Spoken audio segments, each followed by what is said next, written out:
Ashama harka fuunee kabajamtoota daawwattoota IB kun sagantaa keessummaa IBti. Sagantaa keessummaa IBtiin akkuma beekamu namoota garaagaraa affeeruudhaan haala yeroo irratti turtii gochaa jiraachuun keenya ni yaadatama. Har'as immoo keessummaa takka qabadhee isinii daaddeetiin jira. Keessummaan keenyas barsiisaa yuunivarsiitii Haramaa fi akkasumas ogeessa seeraa kan ta'an akkasumas immoo itti gaafatamaa paartii Odaa kan ta'an obbo Sultaan Qaasim qabadhee isinii daaddeetiin jira. Obbo Sultaan Qaasim waamicha keenya kabajee keessummaa IB taatee argamuu keetiif yeroo kee aarsaa gootee argamuu keetiif maqaa daawwattoota IBtiin guddaa galatoomi isiniin jenna. Isinillee galatoomaa warri IB Rais galatoomis atis. Ayyee obbo Sultaan egaan daawwattoota keenya marii kanas kan isin wajjin mariisaa turtii taasisu Rais Mahammadi egaan obbo Sultaan manumaan gara marii keenyaa dabarfanna. Akkuma beekamu gidduu kana marii paartiilee biyyoolessaa irratti waraqaa qorannoo tokko dhiyeessuun keenya yaadatama. Waraqaan qorannoo ati dhiyeessite sunis mata dureen isaa heerumeetummaa fi heerummaa Itoophiyaa kan jedhu irratti dhiyeessitee turte. Mee kaayyoo waltajjii marii sanaa maal ture? Akkasumas eenyutu qopheesse kan jedhu daawwattoota keenyaaf nuuf ibsime. Galatoomi egaa waltajjiin kan qophaa'eetiin jedhe mana maree gamtaa paartileetiin kan waamichi godhameetiin kallattiisaniin qophaa'e garuu deeggarsa biiroo muummicha ministeeraatirrallee wanti sun akka geggeeffamu fedhiin guddaan waan jiruuf geggeeffame. Kaayyoon isaa guddaagaa kallattii siyaasaa biyyattii keessatti mariin biyyoolessaa geggeeffamuu qaba kan jedhu gaafiin hedduun dhiyaataatiin jira. Waan sangaa amma durallee waltajjiin adda addaa geggeeffamaatiin ture itti fufiinsa waltajjii saniiti jechuun ni danda'ama kallattii saniin egaa waltajjiin sun kan geggeeffame. Galatoomi. Egaan dhimma xalayaa qorannoo irratti dhiyaate kana maal fa'aadha? Adeemsi mata duree kana irratti maal ture falmiin hagam takkatu asirratti dhiyaatee hirmaattota irraa akkam takka dhiyaate kan jedhu mee daawwattoota kanarraas daawwattoota keenyaaf nuuf ibsime. Mata dureen waraqaa qorannoodha. Actually mata duree amma dura waltajjii biiroo muummicha ministeeraatitti gooneetiin hin jenne irratti dhimma kanarratti ani ogeessaa waan kanarratti oduun qopheessee irra bu'aa qabeessa ta'uu danda'a jedheetiin yaada dhiyeesseen waraqaan qorannoo sun akkaan qopheessu naaf kenname. Waraqaan mata dureen isaa heera mootummaatii fi heerummaa Itoophiyaa keessatti kan jedhu akka waliigalatti heerummaan biyyattii kana keessatti maal fakkaata danqaawwan isa qunnamaa jiranii fi fuulduraaf maaltu fooyya'uu qaba kan jedhu irratti kan xiyyeeffatedha. Mariin by the way waraqaa qorannoo afurtu dhiyaate. Muummichi ministeeraa waraqaa qorannoo lamaan duraa dhiyaatan irratti argamaniitiin ture. San boodan yeroo boqonnaa shaayii ni bahani. Waraqaan qorannoo an dhiyeesseetiin jedhe miira hedduu kan kakaasee fi yaada hedduullee generate kan godhe hirmaattota irraa yaada bal'aa yaada wanti kun sirriidha wanni itti deemamaatiin hin jiru heerri mootummaatis hojiirra oolmaa dhabuun isaa kun rakkoo guddaadha kan jedhu bu'aa qorannoo san kan deeggaru ture yaadni irra hedduun dhiyaataatiin hin ture. Tole ulfaadhu guddaa galatoom. Mee warra mata duree sana ofii filattan immoo hirmaattotatu isiniif file. Akkasumas achumaan kana wal qabsiisiiti mee ati waan ati dhiyeessite kanarratti fakkeenyaaf Dr. Mararaa Guddinaa yeroo isaanii waraqaa dhiyeessanu sagalee mormii waan sagaleen adda addaatti dhaga'amee ture waan jedhamu dhaga'een ture. Mee sirri si hoomaan akkanaa waan mudate jira laata waan jedhu daawwattoota keenyaaf ibsi. Gaafii kan gosa duraarraa jalqabe. Galatoom. Xalayaa jechuun waraqaa kana mata dureen isaa kan filatame mariidhaan waltajjii biiroo muummicha ministeeraa keessatti godhameetiin jedhe yeroo san filatame dhimma kanarratti eenyu haa dhiyeessu kan jedhu yeroo san ramaddiin geggeeffame. By the way taayitiliiwwan hedduutu dhiyaataatiin ture san keessaa dhimmi heeraatii fi heerummaa jedhu amma duras dhiyaateetiin ture. Injiinar Yilaqaal na fakkaate kan amma dura dhiyeesseetiin ture. Waan saniin adda ta'ee fi furmaata biyyattiidhaaf kan fiduu danda'u jedheetiin yaadu waan sanirra dhiyeesse. Isaan gaa wanti guddaan yaadameetiin ture biittituun akkamitti fuuldura tarkaanfachuu dandeetti rakkoo danqaa siyaasaa nuqunnamaa jiru akkamitti bira dabruu dandeennaa kan jedhu yeroo waraqaan qorannoo Profeesar Maraaraa dhiyaateetiin ture sani Profeesar Maraaraan haqa jirtu lafa kaayan kallattiin garuu miidiyaan itti dhimma san hafarseetiin jedhetu dogoggora ture.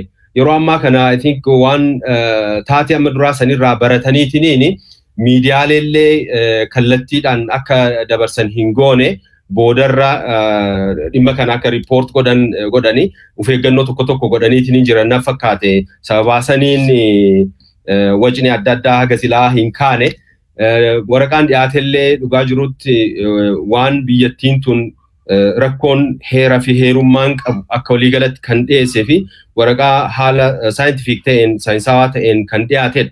Rakkoo jirullee cimina jirullee hanqina jirullee baalaans godheetiin kan dhiyeesse waan ta'e na fakkaata.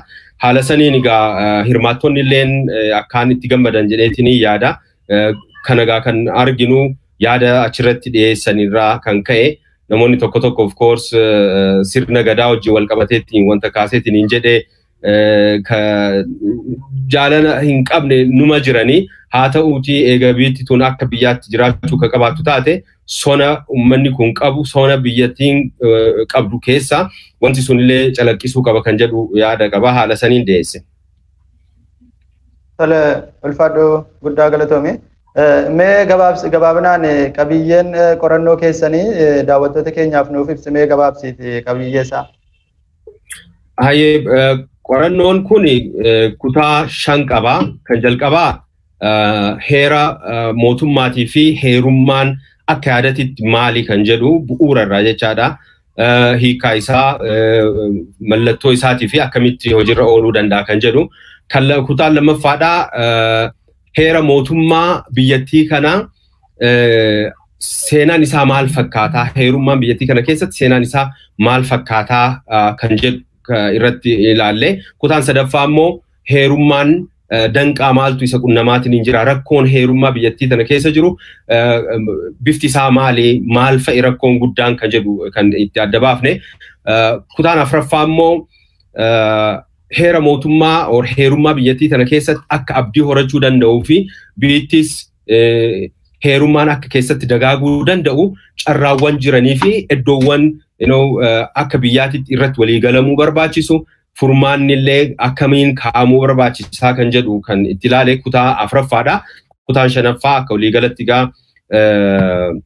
yaada xumuraa kan irratti dhiyeessedha.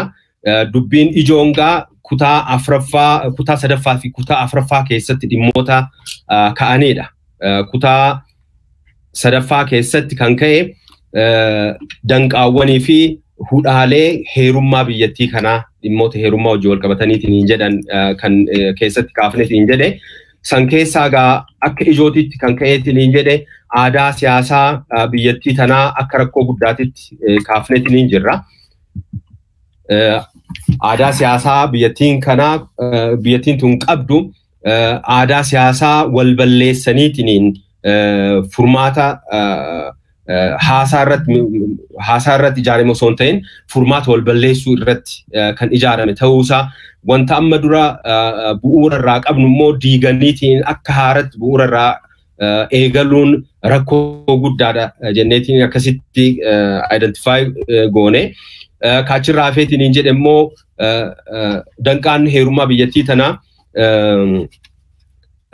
adeemsa ijaarmaa biyyattii tana keessatti rakkoowwan seenaa keessatti hojjetamaniitiin hin jedhanii fi biyya tana ijaaruu keessatti sabdaneessummaa bakka kennuu dhabuu fi wanti kungaa rakkoo guddaa biyyattiillee danqaatiin hin ture wanti sun Itoophiyummaan amma dura isaan kaasaniitiin akka eenyummaa walootti dhiyeessaatiin hin turan kan ummata hunda bakka hin buunee fi eenyummaa hawaasa muraasa kan ta'e dhibbaa wayii irratti ijaarame wanti sun akka eenyummaa waloo biyyaatitti ummata irratti kan fe'amaatiin hin ture wanti sungaa rakkoo bu'uura biyyattii tanaati.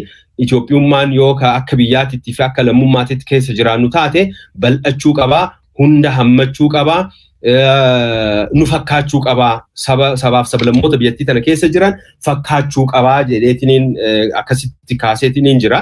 biyyattii tun amantiidhaanis aadaadhaanis daneessummaa qabdi. Hanga ammaa poolisiin mootummaan hordofaatiin ture daneessummaa kana kan calaqqisuu fi bakka kennuu fi hin turre rakkoon guddaan tokko sani kan jedhu.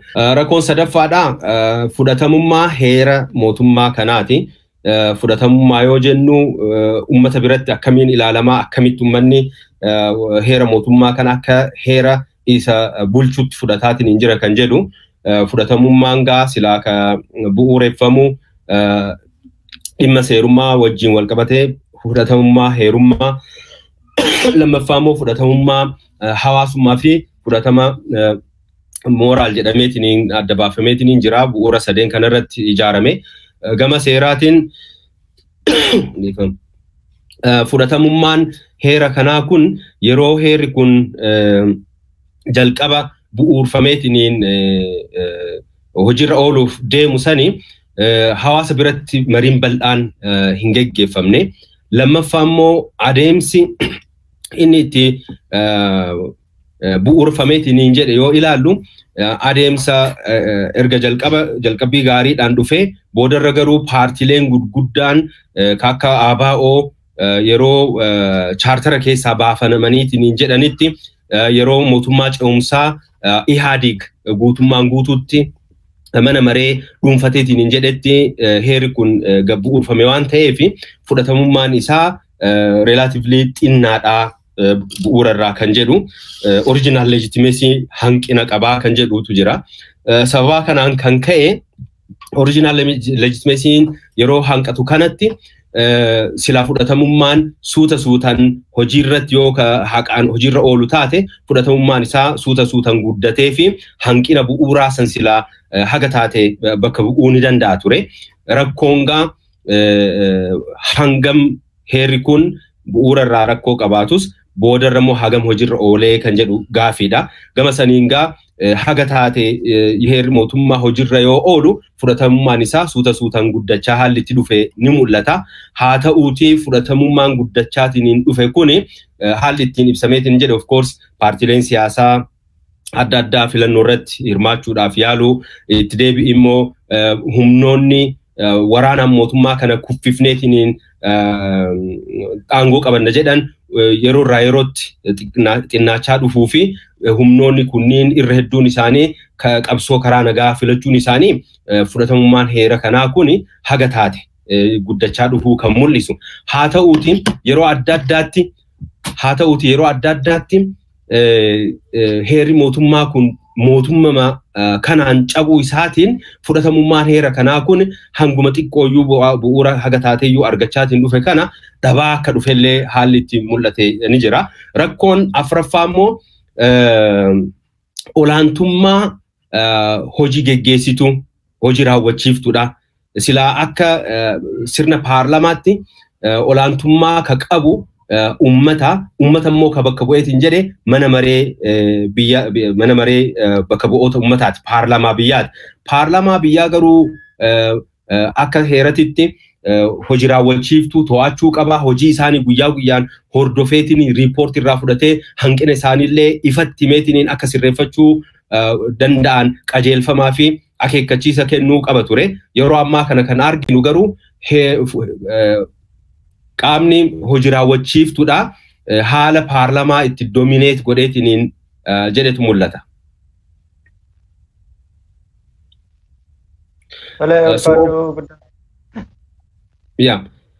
Sababa kanaan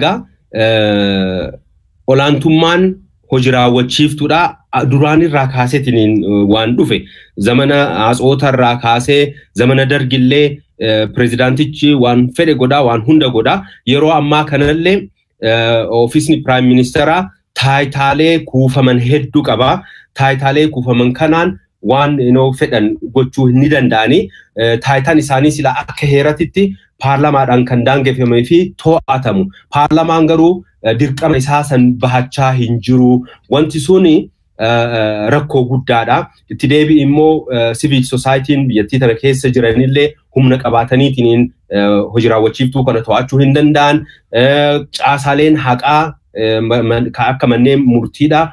Isaanillee humna qabaataniitiin hojii raawwachiiftuu kana daangaa seeraatirraa yoo ba'an to'achuu hin dandeenye wanti kun gaa heerummaa biyyattii tana keessa jiru akka malee danqee qabee jira kan jedhu akka rakkoo afuraffaatitti kan kaafne. Shanaffaan immoo abbaa irrummaa paartii tokkoo biyya tana keessatti ijaarameetiin jedhe.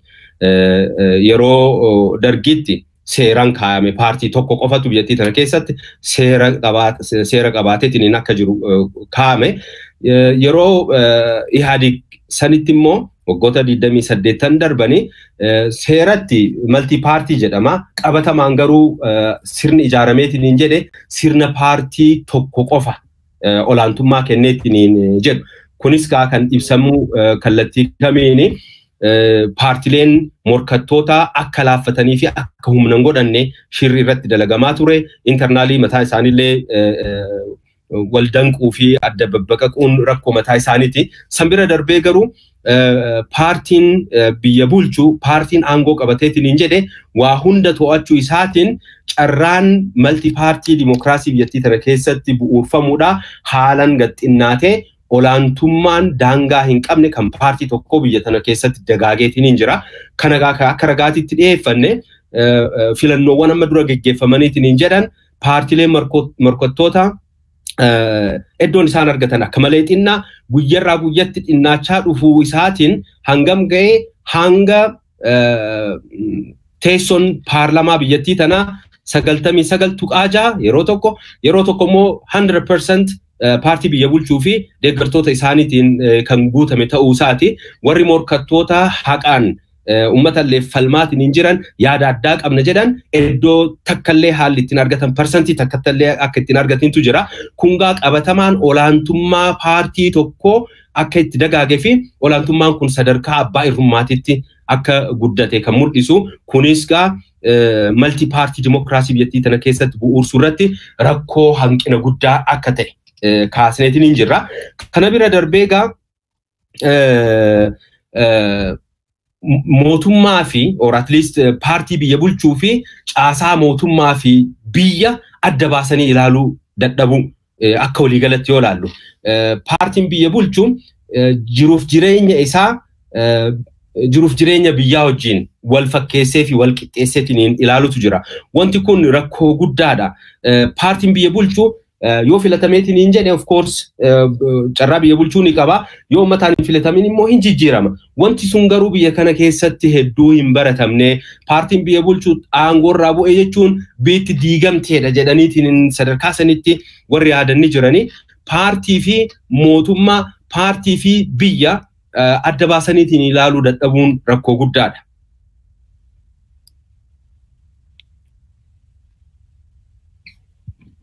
Talaga ulfaadhu. Okay. So kunis Rais. Tumurtee? So tokko ni hafa. Ayyee xumuradhu. Okay. Rakkoonni jahaffaa kaafneetiin jenne immoo jaarmaaleen dimokiraasii fi itti gaafatamummaa dadhaboo ta'uu isaaniiti. Jaarmaaleen dimokiraasii jennuuni jaarmaalee akka komishinii mirga namoomaa jaarmaalee abba gaarfaa hizbin baaxabbaaqii kan jedhamu ka akka auditor general tsara musnaa komishin farra malaamaltummaa jaarmaaleen kunniin jaarmaalee itti gaafatamummaa mootummaa jajjabeessan yoo mootummaan daangaa seeraa darbee itti gaafatamummaan isaa akka itti gaafataman warra godhan ture. Gama biraatti caasaaleen haqaa mana murtiis haa ta'uu kaanniin humna qabaatiin mootummaa to'achuullee hin dandeenye keessattuu hojii raawwachiiftu kunniin gaa rakkoo heerummaa biyyattii tanaati. Boordiin filannollee haqaan filannoo akka gaggeessu heera mootummaatiin taayitaan itti kennamee jira. Haa ta'uutii boordiin filannoodhaa haqaan filannoo gaggeessuu mannaa ulee mootummaa ta'eetiin irkoo mootummaa kan fideetiin jedhe kunis rakkoo biyyattii keessatti bu'uurfameetiin jedhe rakkoon kuni rakkoo heerummaati rakkoo siyaasaa biyyattii tanaati rakkooleen kunniin furmaata argachuu qabanii kan jedhu rakkoolee haala kanaan identify goone gama biraatiin gaa dhimmoota maal irratti hojjechuu qabnaa rakkoo kana furuudhaaf kan jedhu gara yaada furmaata illee kenneetii ni jira.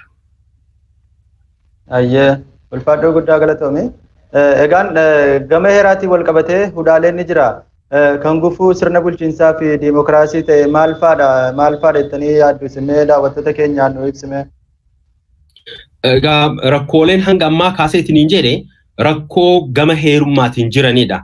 Rakkoo tokko lama jedheen haga jahaa kaaseetiin jedhe jalqabarraa aadaa siyaasaa waldangaa fi walballeessuu lammaffaa immoo eenyummaa biyyattii tanaa eenyummaa saba muraasa amantii yookaan afaan muraasa dhiphaa ta'e irratti ijaaruudhaaf yaaluu sadaffaa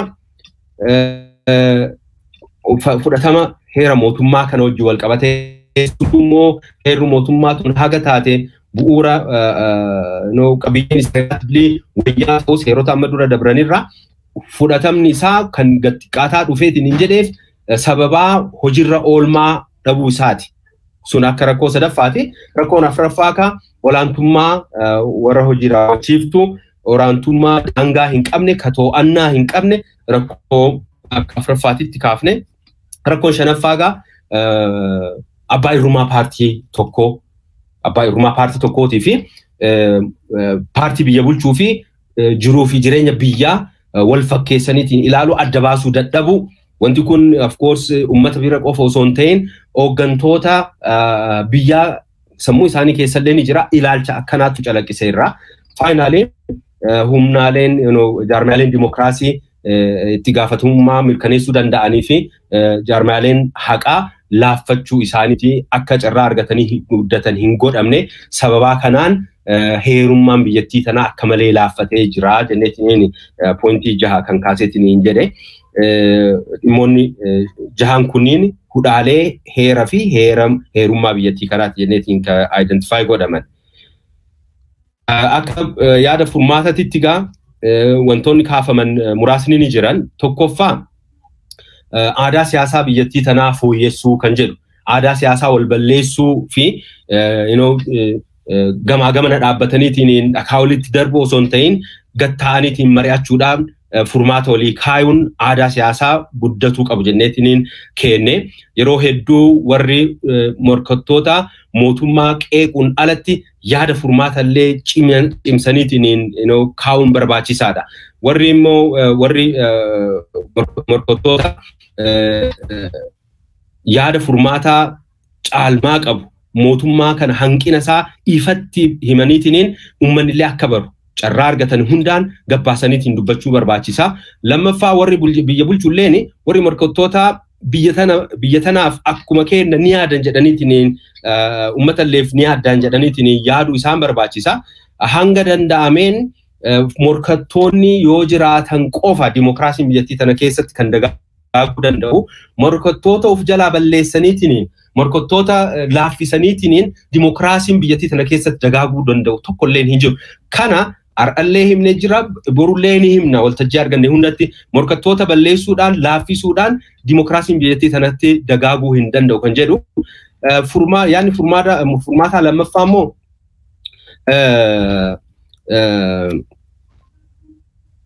identitii biyyattii tanaa bal'isuun barbaachisaadha. Naashinaalizim biyyattii tana keessa jiran kan wal falmantu jira. Naashinaalizimii Itoophiyummaa fi naashinaalizimii saboota adda addaatu jira. Wanti kun sabboonummaa jechuudha. Sabboonummaa Itoophiyummaa fi sabboonummaa saboota adda addaatu jira. Saboota gurguddoo kan akka Oromoo, kan akka Tigree, kan akka Amaaraati. Sabboonummaan bifa hedduun ibsamaatiin jira. Amma dura gaa wanti yaalameetiin hin jedhe Itoophiyummaa kallattii ufiitiin ijaaran ilaalcha Itoophiyummaa aadaa Itoophiyummaa isaan fakkaatu ijaaraniitiin uummata kan irratti fe'uuf yaalaa turan. Wanti kun gaa saboonni aadaa qaban saboonni mataa ufiitiin aadaa mataa ofii seenaa ofii qaban wanti kun nuuf hin taane jedhanii resist godhanii jiran san irraa ofirraa faccisuudhaaf ofirraa mormuudhaaf yaalii godhanii jiranii sababaa saniin sabboonummaan saboota adda addaa haalli itti guddachaatiin dhufanii jira. Mootummaan immoo sabdaneessummaan biyyattii kana keessa jiru tokkummaa biyyattiitiif danqaadhaa rakkoo nageenyatti jedheetiin waan yaadeef sabboonummaa balleessuudhaaf halkanii guyyaa sagantaa baafatee hojjetaatiin ture sabboonummaa balleessuudhaaf yaalan kuni adada suppress gochuudhaaf adada isa danquudhaaf balleessuudhaaf yaalaniin guddachaa dagaagaa haalli itti dhufeetiin jedhanii jira yeroo ammaa kana sabboonummaan saboota hedduu gurguddateetiniin sadarkaa biyya ofii danda'an ijaarrachuu sadarkaa xiinsammuu san gaheetiniin jira wanti kungaa yoo identitiin Itoophiyaadhaa saboota kana sadarkaa ammachuu danda'utti bal'ateetiniin ijaaramin afaan isaanii bakka kennee fi aadaa fi seenaa isaanii bakka kennee fi yoo bal'ateetiin hin ijaaramin Itoophiyaan tuni nu bakka buutu sadarkaa jedhamu ga'eetiin jira wanti kun itti xiyyeeffatamee yaadamuu qabaa kan jedhu akka furmaatatti lammaffaa sadaffaa heera mootummaa sadarkaa ammataa ta'ee fi hirmaachisaa ta'een tasgabbiidhaan heera mootummaa iddoowwan muraasa ta'anitti fooyyessuun barbaachisaa kan jedhu akka yaadatitti dhiyeessinee jirra keessumattuu aadaa siyaasaa kan fooyyessuu fi heerummaa biyyattii tana keessatti akka dagaaguu danda'an kan jedhan san keessaa kan jalqabaa caasaalee itti gaafatamummaa fi caasaalee humna mootummaa to'achuu danda'an jajjabeessuu kan jedhu bu'uura heeraa isaaniif kennuu kan jedhu san keessaa amma komishiniin mirga namootaa jaarmayin abbagaar komishiniin farra maraamaltummaa komishiniin boordiin filannoodhaa eejensiin pireesiidhaa manneen murtiidhaa kunniin jaarmaalee dimokiraasiitii fi jaarmaalee itti gaafatamummaa mirkaneessan jajjabeeffamuu qabanidha jaarmaaleen kunniin hanga har'aatitti akka humna godhataniitiin aangoo isaaniif heera mootummaa keessatti kennameetiin jedhee itti fayyadaman hin godhamne durumarraa kaasee miidiyaadhaaf biyyi tun dimokiraatawaa jedhaniitiin fakkeessuudhaaf heera mootummaa keessa galfaman malee qabatamaan hojiirraa kan oolaatiin ture abbaa hirrumaa garee taayitaa mootummaa to'ateeti jaarmaaleen kunniin akka humna godhatanii mootummaa to'achuu danda'an hin aangeeffamne hin humneeffamne kanaafuu misaala heera mootummaa Afrikaa Kibbaatirraa fudhee maal kaasee dhimmoota 4 irratti heerri mootummaa kun fooyya'uu qaba jaarmaaleen kun akka jajjabaachuu danda'an jedhee kan jalqabaa bilisummaa isaaniitii fi alloogummaa isaanii sadarkaa jajjabeessutti jaarmaaleen mootummaa tokko akka jidduu lixaniitiin hojii isaanii hin to'anne gochuu lammaffaa immoo jaarmaaleen mootummaa hundi keessattuu hojii raawwachiiftuu fi warri heera baasu warra kana akka deeggaran dirqamni akka irra kaa'amu heeraan akka dirqamni irra kaa'amu jechaadha mootummaan jaarmaalee caasaalee kanneen akka deeggaru dirqamni akka irra kaa'amu ajaja isaan dabarsan akka hojiirra oolchan yeroo ammaa kana ajajni mana murtiidha akka ajaja gandaatitti lakkaa'ameetiin hojiirra akkan oolle argaatiin hin jirra akka xabaatitti jechaadha manni murtii namni kun waasiidhaan haa ba'u mallaqa hanga kanaa qabsiisee yookaan whatever waasiidhaan haa ba'u eega jedhee murteesse booda namni sun haalli itti gadi hin dhiifamne ni jira hanqina guddaadha kuni kabajaa mana murtiillee xinneessuudha kan biraa fooyyee ka barbaachisu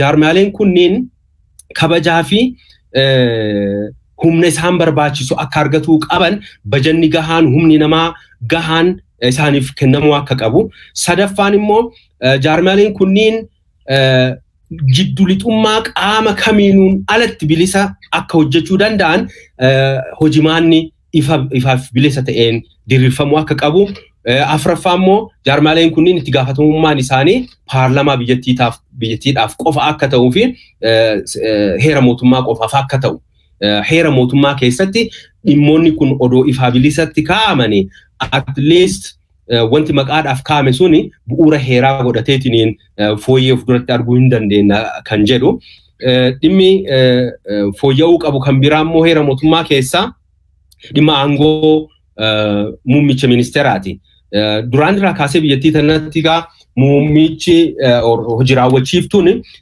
taayitaa hin daangeffamne qaba yeroo sirna atsootaa sani mootiin biyyattii gaafatamu nugusaa ikkasas samaa ittaarras jedhaniitiin expression akkasii fayyadamanii aadaan suni hanga har'aa itti fufeetiin jiraan yeroo dargiitis biyyattiin tun monarkii irraa gara riipablikaatiitti jijjiiramte malee taayitaan nugusaa suni akkuma jirutti pireezidaantii biyyattiitti darbe yeroo biyyattiin tun gara parliamentary system federaalaallee dabartu taayitaan pireezidaantii yeroo dargii suni akkuma jiruun sadarkaa guutumaan guututti jimlaadhaan jedhamutti gara prime ministeraa dabreetiin jira muummicha ministeraatitti muummichi ministeraa taayitaa daangeffama hin qabne qabatamaan ni qaba of course akka seeraatti daangaa ni qaba paarlamaan isa to'achuu qaba daangaan isallee heera mootummaatiin kaamee jira qabatamaan garuu kan jiru daangaan irraan kaayamne daangaan isaallee kabajaa hin jirudha wanti sun fooyya'uu qaba keessumattuu immoo muummichi ministeeraa marsaa meeqaaf biyyattii tana tajaajila marsaa meeqaaf aangoorra tura kan jedhu wanti kaame tokkollee hin jiru of course sirna paarlamaa keessatti muummichi ministeeraa taayitaan isaa marsaa meeqaaf kan jedhu hin daangeffamu adada paartiin sun filamuun paartiin sun of keessaa fileetiin muummichi ministeeraa akka ta'u aangeessuu ni danda'a majoritii hanga argatetti haa ta'uuti aadaa biyyattii tanaa yoo laallu qabatama biyyattii tanaa yoo laallu taayitaan muummicha ministeeraa daangoon godhamuu fi barbaachisaa kan jedhu marsaa meeqaaf akka filatamu marsaa lamaaf akkuma biyyoota biraa keessatti baratamaa dhufetti marsaa lama qofaaf akka filatameetiin biyya bulchu gochuun barbaachisaadha yookaan adada yeroon filatamu namoonni sun of course beeta taayitaan tun yoo irra turaniitiin hin jedhan dhaalmaa namatti fakkaachuu dandeetti ilaalcha akkasittu dagaaguu danda'a biyya tanaaf nu malee namni yaada haaraa dhiyeessuu danda'u hin jiru sadarkaa jedhutti gahamuu danda'a yoo yaadatte muummichi ministeeraa Mallas yeroo jirutti namnummaan muummicha ministeeraa kana bakka bu'uu danda'u jiraayee sadarkaa jedhamutti olaantummaan nama tokko biyya tana keessatti haalli itti dagaageetiin hin beetu jira wanti sun kan dhufe alternative namoonni haaraan yaada haaraa biyyattii tanaaf qaban carraan akka aangootti dhufaniitiin jedhan waan cufameef carraan akkasii sun akka uumamuuf daangaan kaa'amuu fi qabaa kan jedhu kallattii sanaani kan fooyyeen kaa'amuu qaba jenneetiin kenne afraffaa immoo caasaan heera mootummaa hiiku fooyya'uu qabaadha caasaan yeroo ammaa jiru mana maree sabootatti House of Federation kan jedhamu House of Federationiin kun kan ijaarame bakka bu'oota sabaaf sablammoota irraa sabaaf sablammoonni bakka buusanii abbaa heera mootummaa kanaa waan ta'aniif hiikaa heeraanii kennan gama tokkoon wanti sun dhugummaa haga taate ni qaba bakka bu'oota sabaaf sablammootaa waan ta'aniif heerri mootummaa kunillee mirga sabaaf sablammoota illee kan bu'uuressa waan ta'eef haa ta'uuti jaarmeyni suni siyaasarraa bilisaa miti hiikaan seeraa inni kennu namoota achi keessatti bakka bu'aman yaada isaanii kan calaqqisu malee yaada waloo biyyaa neutral ta'eetiin hin calaqqisuudhaaf heera mootummaa sadarkaa kabachiisuu ta'uu danda'utti hojiirra oolaatiin hin jiru hanqina guddatu mul'ate yoo yaadattan heerri mootummaa dhiyootana dhimma filannoo wajjin wal qabateetiin akka hiikamu godhameetiin ture hiikoon heeraa sun hanqina guddaa qaba nutis dhimma kanarratti ibsa baafnee dogoggora guddaa akka ta'e ibsa baasneetiin jira heerri mootummaa jaarmaalee akkanaan siyaasarraa bilisa hin ta'in yookaan hiikamu taate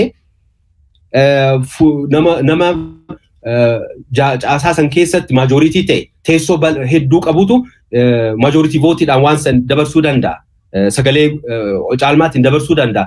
Wanti suni biyyallee fayyadaa hin jiru rakkoo fidaa jiraa kan jedhu sababaa kanaaf qaamni heera hiiku qaama neutral ta'e qaama siyaasarraa sadarkaa ta'etti bilisa ta'e constitutional court ijaaramuu qabaa kan jedhu akka yaadatitti dhiyeessine jirra. Kaafraffaa fi kan dhumaa seera filmaataa biyyattii tanaaf fooyyessuu barbaachisaadha. Seera filmaata biyyattii tanaa yeroo ammaa kana jiru first past the post kan jedhamu qaamni caalmaa sagalee argate guutumaan guututti teessoo paarlamaa haalli itti fudhatu ni jira.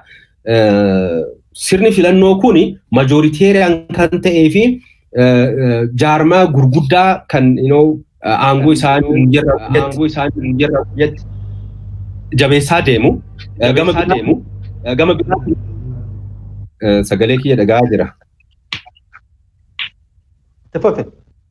Okay.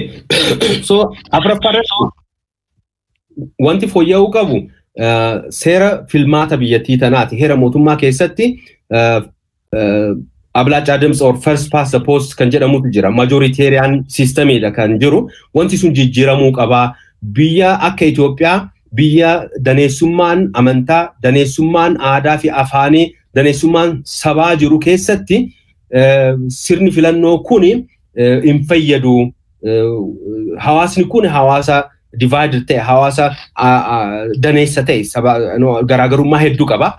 Garaagarummaan suni bakka bu'ummaa siyaasaa argachuu qabaadha. Sirni filannoo amma qabnu garuu garaagarummaa san sadarkaa kabachiisuu danda'utti kan hojiirra oolaatiin jiru miti. Biyyattii tanalleef kan ta'uu miti. Beektonni wanti isaan dhimma kanarratti qorannoo guddaa geggeessan muuxannoo biyyoota hedduullee kaasanii wanti haasan biyyi akka Itoophiyaa daneessummaan keessatti mul'atu sirni filannoo amma jiru kun isaan hin fayyadu. Polarization daddabalaa deemaa warri majoritii qabatee guutumaan guututti aangoo qabatee akka deemu warri immoo minority ta'ee fi sagaleen isaanii xinnaa ta'e takkitti illee iddoo argataniitiin sagaleen isaanii akka hin dhagahamne ni godha. Guutumaan guututti carraa siyaasaa keessaa isaan baasaa kan jedhu sodaa qaban. Sababa kanaaf maal recommend godhu proportional representation. Sirni filannoo proportional representation jedhamu. Sirni filannoo kun sagaleen akka mancaane akka kufaa hin taane ni godha. For example, sirna filannoo amma jiru keessatti namni harka caalmaa argate jechuun 50% plus 1, 51% jechaadha. Parsantii 51 namni filatame mootummaa ijaaruu ni danda'a. Gama biraatiin nama san yookaan paartii sanii harki 49 paartii sanii filan, paartii biraa filatan. Sagaleen harka 49 kuni hin mancaa'a. Hojiin qabu iddoon argatu. Sirna amma jiru kana keessatti jechaadha. Sirna proportional representation keessatti garuu paartiileen kan teessoo adda qooddatan sagalee argatan irratti jechaadha. Sagalee 51 argate teessoo 51 argata. Sagalee 49% kan argate paartiin argate akkuma san teessootti jijjiiramaaf jechuudha. Parsantii 49tti. Kanaafi sagaleen hin mancaatu. Lammaffaa immoo daneessummaa fi garaagarummaa ilaalcha siyaasaa biyyattii tana keessa jiru akka bakka argatu gochuu ni danda'a. Sababa kanaaf proportional representation election system biyya tana keessatti dhufuu qabaa kan jedhu dhimmoota gurguddoo afran kanarratti heerri mootummaa fooyya'uu qaba kan jedhu akka yaadaa dhiyeessineetiin jira jechuudha. Kanniin jechuudha yaadni furmaataa gurguddoon dhiyaatan. Tole ulfaadhoo guddaa galatoome. Egaan obbo Sultaan konneekshiniin xiqqoon rakkisuu waan jiruufi gaggabaabsinee sagantaa keenya gara goolabbiitti adeemna. Mee bu'aa qabeessummaa waltajjii marii kanaa akkamitti gamaggamtan kan jedhu gabaabsiiti daawwattoota keenyaaf nu ibsime. Dhugaa dubbachuuf biyya tana keessatti paartileen morkattoota warra paartii biyya bulchu wajjin gatta'aniitiin haasa'uun sadarkaa tokko. Haa ta'uuti mariin qofti gahaa miti. Wanti achirratti mari'atameetiin hin jedhe taargeeta isaa gaayaa isaa gahuu qaba. Furmaanni achirratti dhiyaateetiin hin jedhe gurra dhagaheetiin hin jedhu qabaachuu qaba. Yooma cal jedhaniitiin mari'ataniitiin adda galuu kan ta'u taate mari'achuun isaa mataa isaatiin bu'aa qabeessaa miti. Discussion for purpose of discussion or dialogue for purpose of dialogue bu'aa qabeessaa miti. Kanaaf sadarkaa tokko tarkaanfachuu barbaachisaa. Yeroo ammaa kana almost gara marsaa sadihiiti. Peepariin adda addaa dhiyaateetiin mariin irra gaggeeffamaatiin hin jiru. maaltu bu'aa argame yoo jedhame gatta'aniitiin mari'achuun akka bu'aatitti lakkaa'amaa jira. Gatta'aniitiin mari'achuun qofti akka bu'aatitti lakkaa'amuu hin qabu. Biitti rakkoo guddaa keessa jirti. Rakkoo tana keessaa immoo sadarkaa itti baanutti furmaanni kaa'amaatiin hin jiru kuni gurra dhagahu argateetiin gara furmaatatti deemuu nu barbaachisa. Kana bu'aa qabeessummaa isaallee daangessuu danda'u gurra dhagahu riilii ni qabnaayii kan jedhu. Keessattuu gama qaama mootummaa biyya bulchaatiin hin jiruun paartii biyya bulchaa jiru kana hagam dhagahaa jira kan jedhu. Yeroo tokko beektaa miidiyaadhaaf galtee miidiyaadhaaf qofa akka ta'u wanti fakkeessu ni jira. Wanti achirraa argamu yoo hojiirratti kan hiikamne taate wanni achirratti calaqqisu tarkaanfiin irratti fudhatameetiin gara hojiitti yoo kan hiikamne taate marii paartilee wajjin mari'anne jechaa qofaaf geggeeffamaa jiru ni fakkeessa. Wanti sun bu'aa qabeessummaa isaa haalaan xinneessa jenneetiin yaanna. Gama saniin yoon fooyya'een bu'aa qabeessummaan isaa gadi bu'a. Tole ulfaadhoo guddaa galatoome.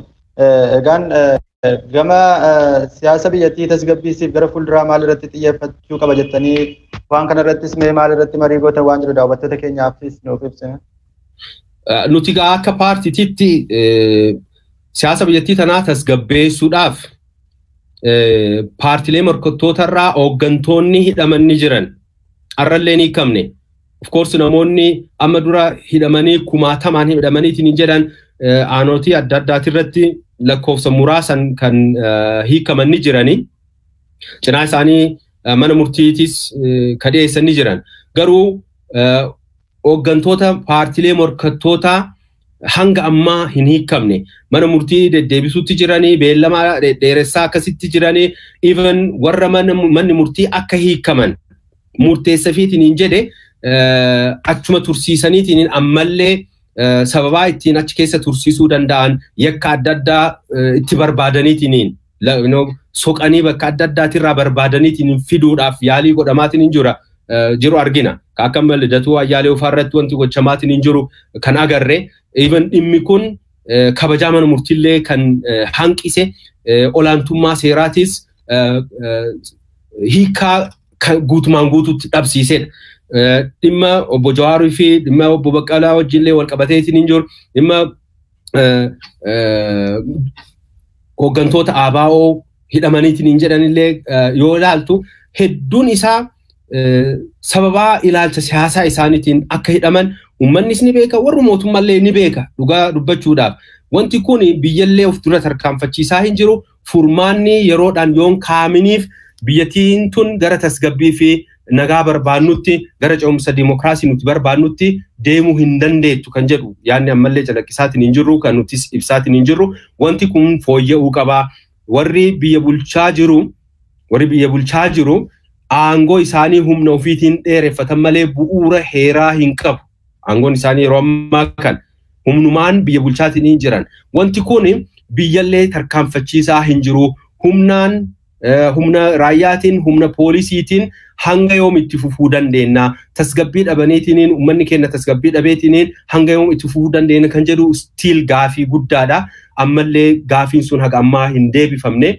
Morkattoota hidhanii gara filannootitti illee wanti deemamu sunillee hiikaan qabu. Morkattoota ciccimoo yaada furmaataa ciccimoo dhiyeessuu danda'anillee hidhanii filannoon geggeeffamullee biyyattii tanaaf furmaata ta'uu hin danda'u. Yeroo ammaa kana haalli kallattii sanitti deemamaatiin hin jiru jira. Wanti sun jijjiiramuu qaba kan jedhu yaadanii dhiyeessina. Ammallee gatta'aniitiin haala bu'a qabeessa ta'een dhimmoota dhama qaban, dhimmoota ijoo ta'an gabbaasaniitiin mari'achuun ni barbaachisa. Saniin alatti jalcal jedhaniitiin morkattoota wajjin gatteenee haasofneerra jedhamuun bu'aa takka hin qabu biyyattii tanaaf kan jedhu gaafiin kaafnullee yaadni kaafnulleen kana jechaadha gama sanii. Tole ulfaadhoo galatoomii obbo Sultaan amma sagantaa keenya gara golobbii irra keenya jira. Dhumarratti mee barbaachisummaa waltajjii kanaa hagamii akkasumas immoo yeroo kana keessatti yeroo aangoo mootummaa raawwatee jira jedhamaa jiru kana keessatti akkasumas immoo hooggantoonni paartiilee morkattootaa hedduun isaanii mana hidhaa jiru akkuma quba qabdu. Mee sila akkam ta'u ni ta'a barbaachisummaan isaa maali waan jedhu irratti daawwattoota keenyaaf nuuf ibsa asirratti. Egaa barbaachisummaan mariidhaa yoo bu'aa wayirra nu geesse. Mariin mariidhaaf qofa ijaa marii ta'e qofaaf geggeeffamuun isaa bu'aan guddaa miti. Gattaanii mari'achuun riilii barbaachisaadha. Itti amanna san. Garuu marii sanirraa bu'aan argamaa jiru maali? Gattaaniitiin warra doonaroota biyya alaatiif yookaan mootummoota biyya alaatii fi miidiyaadhaaf waltajjii paartilee morkattoota wajjin geggeessaa jirraa oduu tolfachuudhaaf qofa yoo ta'u taate suni bu'aa qabeessaa mitiin biyyallee intarkaanfachiisu wal sobuu ta'a malee wal sobuu ta'a dhugaa dubbachuudhaaf wanta kana keessaa bahuu qabnaadha. Yeroo ammaa kanatti marii gaggeessuun dhugaatti marii dhugaa yoo ta'u taate barbaachisaadha. Marimmaanuu silaa ka ta'uu qabu haala morkattoon itti hiikamuu danda'an namoonni sababa ilaalcha siyaasaa isaaniitiin hidhaman haala itti hiikamuu danda'anii fi uf duratti immoo ce'umsa gara dimokiraasii kararraa dabeetiin hin jedhe akkamitti bakkatti deebifnaa kan jedhu irratti ta'uu qaba. Saniin alatti dhimmoonni irratti mari'achaatiin hin jirru dhimma barbaachisoodha. Haa ta'uutiin yeroo ammaa kanatti dhimmoonni silaa irratti xiyyeeffachuu qabnu hedduutu jira. Dhimmoota san irratti xiyyeeffachaa hin jirru ka jedhu akka yaadatti ni dhiyeessina. Wanti sun gaa barbaachisummaa mariidhaa daran kan jabeessu uf duratti garuu dhimmoonni irratti mari'annu dhimmoota biyya danqaniitiin hin jedhan malee dhimmoota ofii barbaanne dhimmoota oduu nuuf tolchuu danda'an qofa irratti xiyyeeffachuun dogoggora jedheetti.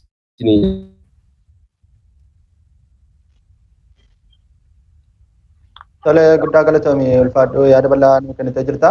Egaan dhumarratti yaada furmaataa fi dhaamsa waliigalaa yoo qabaatte yeroo sii kenneetiin jira itti fufe. Ani gaa ammallee ka irra deebineetiin stress gochuu qabnu mootummaan yeroo ammaa biyya bulchaatiin hin jiru akka heera mootummaatitti yeroo bulchiinsa isaa fixateetiin hin jira. Yeroo kanatti kan taayitarra turamaatiin hin jiru bu'uura heeraatii fi seeraatiin osoo hin ta'in humna militarii qabanii fi humna mootummaa harkaa qabaniin aangoo ofii dheereffataniitiin hin jiranii wanti sun biyyallee uf dura tarkaanfachiisaa hin jiru. Siyaasa biyyattillee akka malee danqeetiniin akka marsaa wal balleessuu duraanii sanitti deebisaa jira waan ta'eef wanti kun daangeffamni kaa'amuu fi ni barbaachisa. Kana gochuuf immoo paartileen biyya keessa jirru paartileen morkattoota waloodhaan dhiibbaa geggeessuu nu barbaachisa.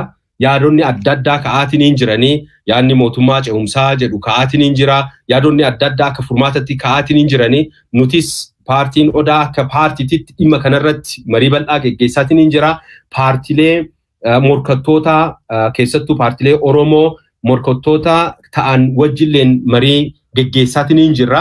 Yeroo gabaabaa keessatti ijjannoo dhimma kanarratti ijjannoo kenna ifaan uummata keenyallee ni kenna jenneetiin yaadna. Uummanni keenyalleen bakka jiruun qabsoo isaa karaa nagaatiin geggeessuu isaa itti fufuu barbaachisa. Biyya keessallee biyya alallee warri jiru jechaadha.